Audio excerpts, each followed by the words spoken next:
Welcome to the Vector Garden. In this video, we're going to create this effect-rich type treatment. And of course, it will be editable. So you can edit the text and you can edit the font and everything else. And also, we're going to create this using 3 different methods. Let's dive in. I've got the text here. And first of all, we need to create the basic, which is the white outline and the gradient in it. Now, as you all know, you cannot put a gradient into text directly in Illustrator. Let's first start with taking away the original fill, but we're going to apply a stroke to that.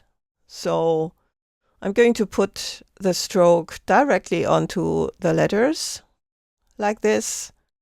And then let's switch over to the appearance panel, and there I'm going to add a fill. And I'm going to put the gradient into that fill. So now we do not see that stroke. So in order to see that, we need to put that stroke here behind the characters. And I'm going to fill that black. And I'm going to make that thicker until we can see that, and so that it looks nice. So like this. So this is the basic. And now I'm going to make some copies. Let's have 3 copies here. And I'm going to start with what is advised in a lot of tutorials. We're going to apply another fill that I'm going to move below the stroke. And let's make that red. And now we're going to apply effect, distort and transform, and then transform that and create a couple of copies. Let's make that 60 copies, and they need to be moved now. So they need to be moved by a very small amount, like this, so that they form that block shadow. And let's go to OK here. And you see, they need to be moved by small amounts because they form these stair steps. So the smaller the amount, the smaller the stair steps will be. Now, as you see, we have all these strokes applied to that, and there are no strokes on that fill. This is just the original fill, and that's why there is this stepping in it. And in order to have that, we're going to go to Path and Offset Path. And we would now need to do some calculations. So this is an 8-point stroke. So we would have to expand that by 4 points.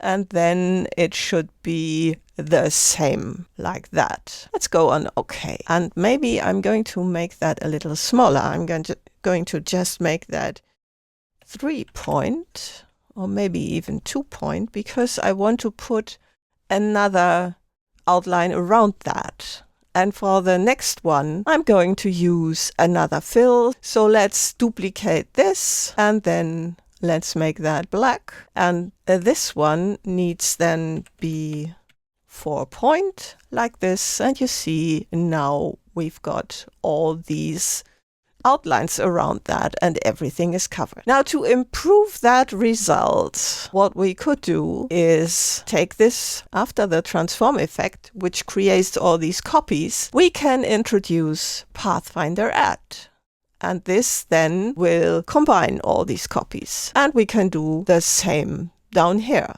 so that the result will not contain as many shapes. But still, there will be all these steps. And also, as you can see, the line around it is not equal width, because it's diagonal here and straight there. So that's kind of bad.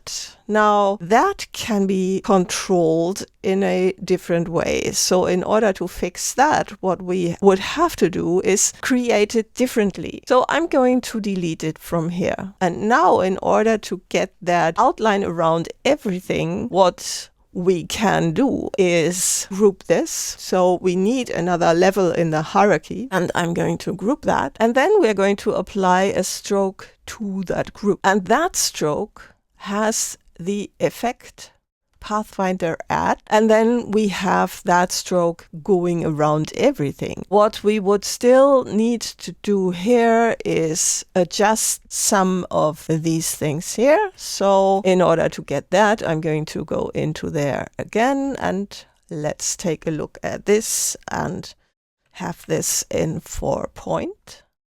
And then we've got the correct distance here. I'm going to leave that because we are going to take a look at that later, because there could be a way to fix these. Let's take a look at the next method. And for that method, let's add that new fill and move it below here, and then put the red fill into that. And then we're going to 3D and Materials Classic, Extrude and Bevel. And this Extrude and Bevel needs to have some specific values. In order to get that, I'm going to isometric left, and let's just correct some of these things here. So this needs to be 45 degrees, and the second one needs to be 35.264. And the last one, -30. That's okay. And then we have no shading on that so that this red color doesn't get changed. And now we need to apply another effect to that, the transform effect. And in here, we are going to enter 173.5 and then 45. But this needs to be unequal. So we need to be 100. And then this 173.5, and then we have some rotation here. And then we need to move the thing. So we need to move that, and we need to figure out how much. So let's see how much we need to move that, like this, and then a little to the right until we get there, further down and a little to the right. And again, we need to offset the path, and again by 4 point. And then you see we need to move it further to the right until it works. Now this is not really nicely editable, because whenever you change the word or the type, then you need to move that again. That's a little bit of a disadvantage here. But again, in order to get the next outline around that thing, we can group it and apply a stroke to the group, and this stroke can have the Pathfinder add effect, and then we have the outline around everything. Now there are small gaps in here, and most probably they can be fixed by preview on CPU. So that is our second method. Now let's take a look at this one here again. So I'm going to change the preview back to GPU, and you see we've got all these stair steps. And if you expand the appearance, then you'll actually get them. So let's just do that just to see what happens here. So I'm going to Object and then expand the appearance. And there you see in Outline View, we've got all these stair steps, which are not nice. So what we can do in order to fight that, we can apply an effect to this stroke. We can use AG Utilities and point removal. And in that point removal, we can go to that distance and change that to a value where it kicks in. So again, you have to figure out which value that is, and it depends on the size of the object. So we have to try that out and then see until that works. Let's see if we can get that to kick in, and you see there is something happening there, and again we have too much. And also we can of course go to this one here as well in order to have it just kick in between certain values. I'm going to cancel that here because I have done that already, and we have got that in this result here where you can see that it actually worked.